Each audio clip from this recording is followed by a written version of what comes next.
Good evening, you're watching Estuary News. I'm Hugh Riches. Coming up tonight, we'll have a roundup of the latest news headlines and all the latest sports news ahead of the weekend, and I'll be reviewing the week's regional papers with my guest, actor Gordon Meredith.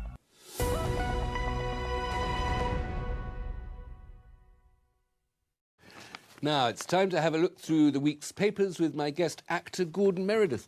Gordon, welcome. Thank you very much for coming in. Hello, Hugh. Thank you.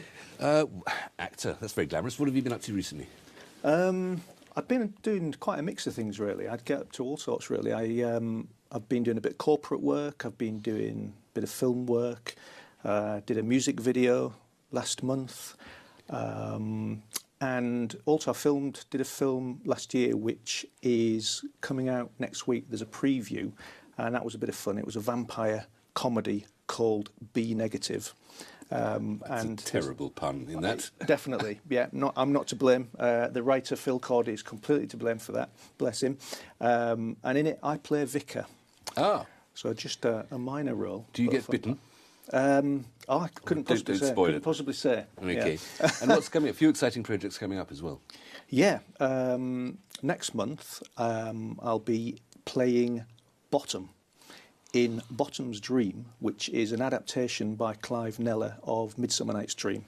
And it's an evening of Shakespearean sonnets and readings, and then in the second act there'll be a special production of Bottom's Dream, which is the scene about the mechanicals, the hapless workmen that put on a play for the royal couple who are getting married. That's in Midsummer Night's Dream. Yeah. Is it Bottom who gets his head changed into an ass?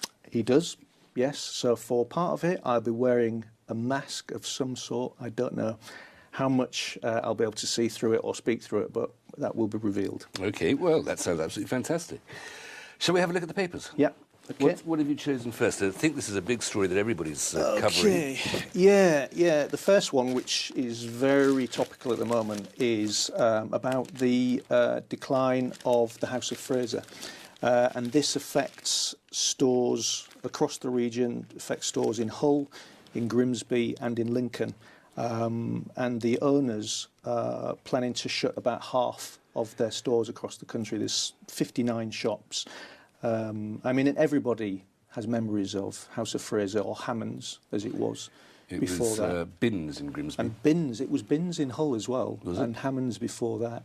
And, of course, there was the Pickadish, which everybody will know about the Pickadish, which is the... Except for me, apparently. Oh, right. OK, well, in Hull, they had the Pickadish, which is the canteen, the cafe. And it was where everybody went, everybody met. And I used to always go there on a Saturday morning with my mum and get an ice cream soda. Moments of nostalgia for you, Gordon, clearly. Yeah. So that's sad that is closing. This is a sign of what? Everybody going and buying stuff on the internet rather than going to the high street? Is the high street going to turn into nothing more than just coffee shops? Not that there's anything wrong with coffee shops, but... Well,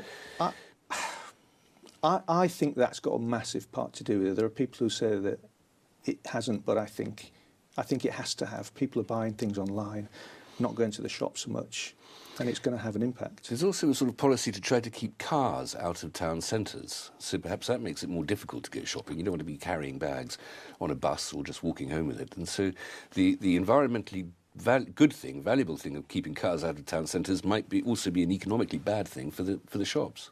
Yeah, well, possibly, but I think that's something that we can adjust to. I mean, I use a car as little as possible. I use public transport a lot, and I go shopping with a bag on my back or a trolley. And I know that some people can't do that and they have to use a car. But for those of us who can do that, I think it's a really good thing, you know. You're fitter, healthier, and it's just better for the environment. So I think that's something that we can overcome. I think the shopping online is perhaps, you know, less. Well, there's also the out-of-town supermarkets, of course, yeah, for the necessaries, you know, the big weekly shop, food shops and things like that. You know, it's a bit of a day out to go and buy yourself a new suit. I think this is from House of Fraser, but it's a bit boring when you're just going out to buy a loaf of bread. You're not going to have quite the same retail experience, not quite the same retail therapy. Yeah. I got my wedding suit from House of Fraser as well.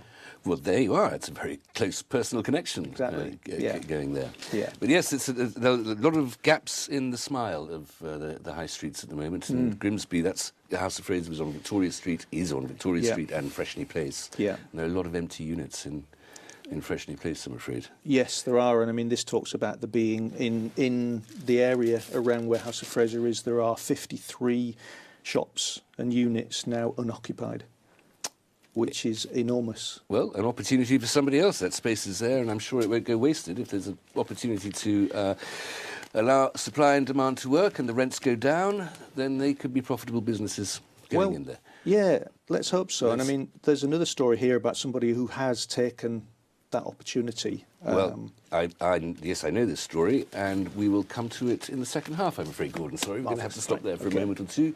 Join me after the break. We'll continue our review of the week's papers, and of course, Jack will have all the latest sports news.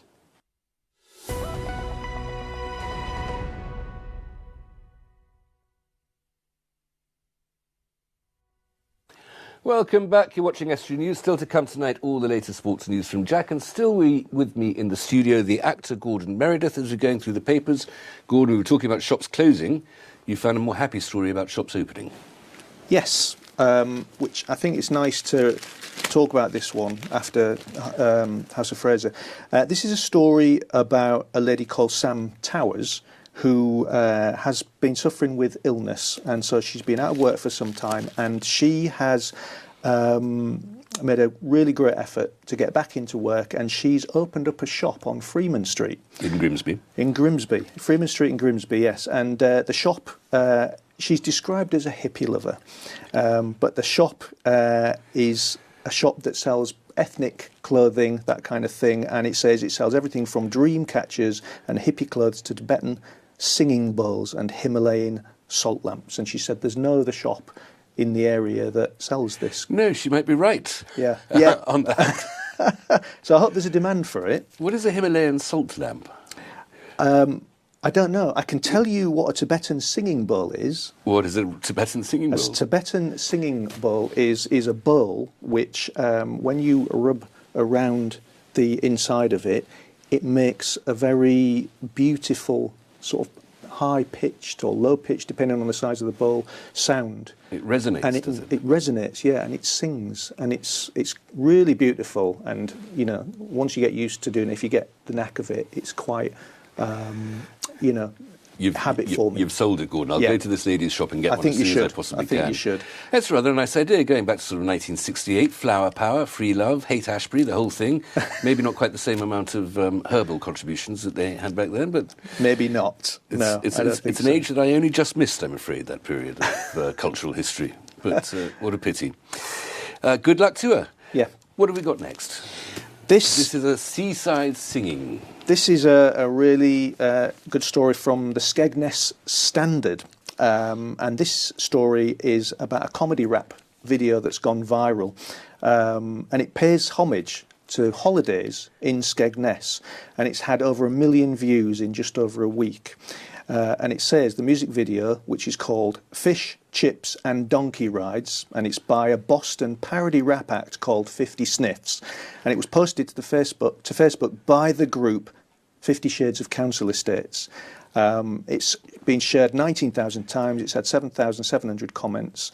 And on the video, the characters in the video visit the beach. They race with old-age pensioners on mobility scooters. They ride the Big Dipper. They build a sand fort out of empty beer cans. And they dance with the locals. And some of the lyrics from the song are: fish chips and donkey rides, a stick of rock with my name inside, two-piece slots kid, I'll win the prize, loving life at the seaside. And apparently it's doing really well for Skegness tourism, because people say it's what Skeggy is about, and many people have said that they will be making a trip to Skegness after seeing this video. I will watch it this evening. It sounds absolutely fantastic. It sounds very funny. I'm not sure I usually associate Skegness with the rap genre. No, but maybe now you will. I think I will, after saying that. That sounds a very imaginative and unexpected way of advertising a seaside resort. Yeah. And you know, another thing about Skegness is it's got the least incidence of rainfall in the entire country. It's the driest town in England. The driest town, so it's another reason to go. And yet it is so bracing. Yes. What more have we got? I think we've got some more stories here. This is... which one are you going to do? OK. let's go for this one. This is kind of football and a good deed to be done. This is a Grimsby Town fan called James Wally, who was moved by a story of a local girl called Demi Knight, who is suffering from a rare form of cancer, and she's having to go to the United States for treatment, and it's experimental treatment.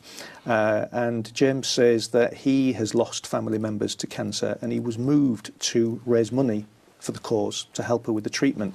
And what his scheme is to ride a bicycle from Blundell Park in Grimsby, the home of Grimsby Town, to Sinsel Bank in Lincoln, the home of Lincoln City, which is 45 miles, and he's going to ride there and back to raise money for the girl. Grimbarians and Meggies will be pedantic and want to point out that Blundell Park is in fact in Cleethorpes. Okay, of course it is. It is in Cleethorpes. My apologies for that. But this issue has come up before, this poor young woman who's suffering, that the NHS won't look after her. It's clearly a very expensive treatment that she needs, but that she, we've all paid our taxes. We should all get the medicine from the NHS. That she has to go away and pay privately in another country to get the treatment to save her life. It seems a little unfair.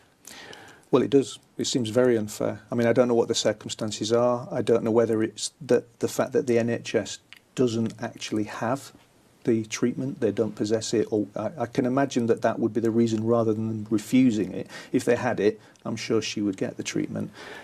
This extremely generous cyclist has sorted himself out a wonderful costume representing both I'll hold it up. He has. Camera can get it, yes. Representing both Lincoln and Grimsby football clubs there. It's a sort of Pied Piper effect with the stripes there, isn't it? Yeah. Red, black and white. Very elegant. It's a shirt version of the scarves that they have, the hybrid scarves, isn't it? I suppose it is. I suppose it is. Well, good luck to him. Yep. I think we've probably got time for one more, Gordon. What are you going to pick?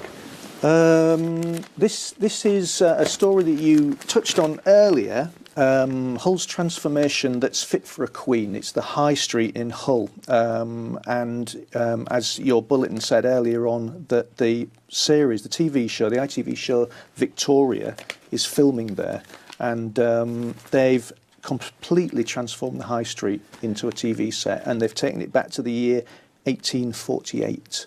And this is interesting to me because I did an event last year called the International Hands Day about the Hanseatic I League. remember it well, yeah. And that was, I can't remember what the year was. That's a matter of this historical drama about Queen Victoria being filmed in Hull. Jenna Coleman, absolutely beautiful in it, of course. I rather enjoyed the first series. On which note, Gordon, I'm sorry, we're going to have to stop. That's fine. Here is all the latest sports news with Jack.